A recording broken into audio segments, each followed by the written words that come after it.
Today I'm cooking a great Southern classic. I tell you, this is a one-pot meal. It's good for the entire family. You're gonna love it.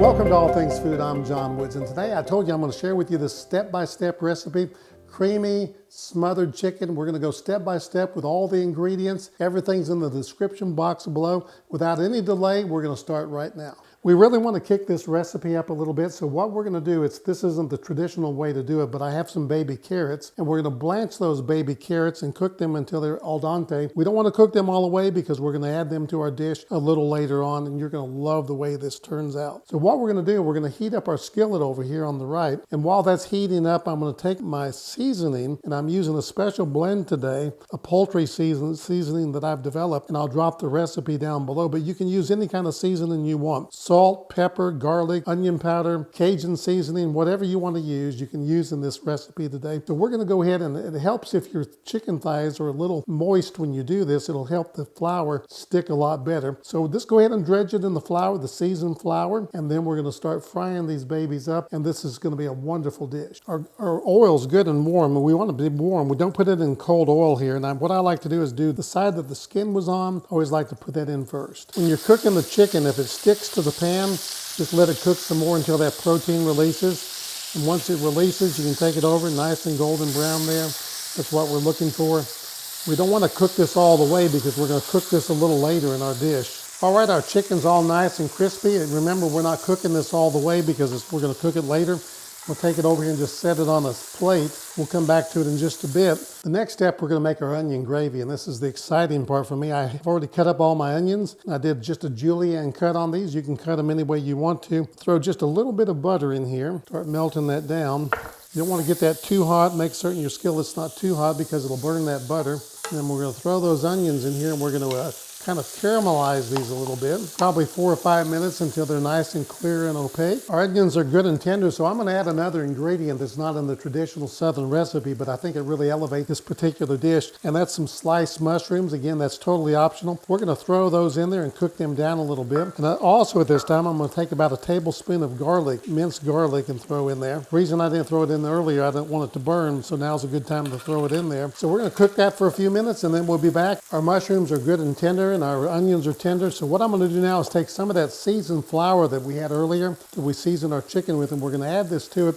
And we're going to make a little roux because this is going to help thicken up our sauce. So just do about 3 or 4 tablespoons maybe. And what we're going to do now is stir this for about 3 minutes until we get out all that floury taste. Tell me about the way that you make your smothered chicken. I'd like to hear your recipe and see if you have any special ingredients that you add to it to bulk it up a little bit.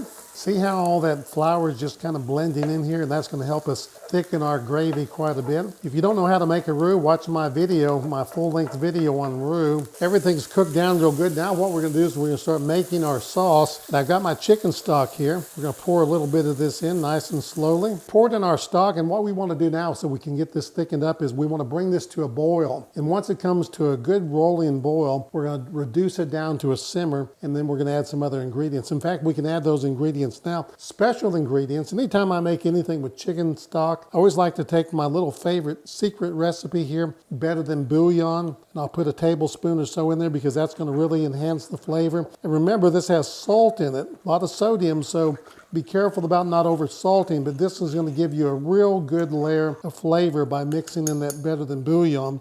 We have another secret ingredient. You can't have a recipe without good old Lee & Perrins, you know the name of that's worse than your sister sauce, or what do they call it? We're going to put that in there, a couple drops. We're going to bring this up to a boil, and then we're going to go on to the next step. See how that sauce is already beginning to thicken up? It's kind of like a thick soup almost. We don't want it to be real thick, but we do want it to thicken up a little bit. Whenever you cook, one good habit is to have a tasting spoon so you can come in and taste whatever you're cooking to see if you need to adjust any of the ingredients. So we're going to take a little taste of this. I'm going to let that cool down a minute, and we'll determine if we need to make any adjustments. Tastes pretty good to me.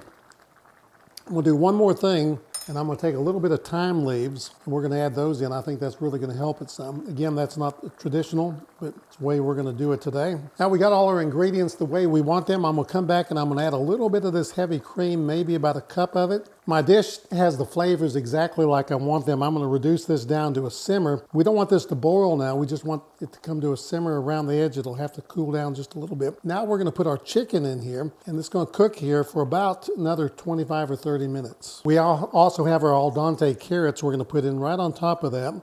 Let all this cook together, and then when we're done with this, we have one more secret little thing we're gonna do, and this is a one-pot meal. I tell you what, you can cook everything in this one pot. It's so plentiful. You're really gonna like this dish. We'll take my lid, put on it, and we're gonna let that simmer there for about 25 minutes. We're gonna come back and check it and see if it's done. One thing we're gonna serve with our dish today is we're gonna cook some rice, and I like to cook mine in the oven. I'm gonna use about 2 cups of rice, 4 cups of water, a little bit of butter, and we're gonna put that in the oven on 350 degrees and let it cook for about 35 minutes, and the rice is going to go with our dish. What we want to do now is check our temperature. It looks like it's coming along pretty good here.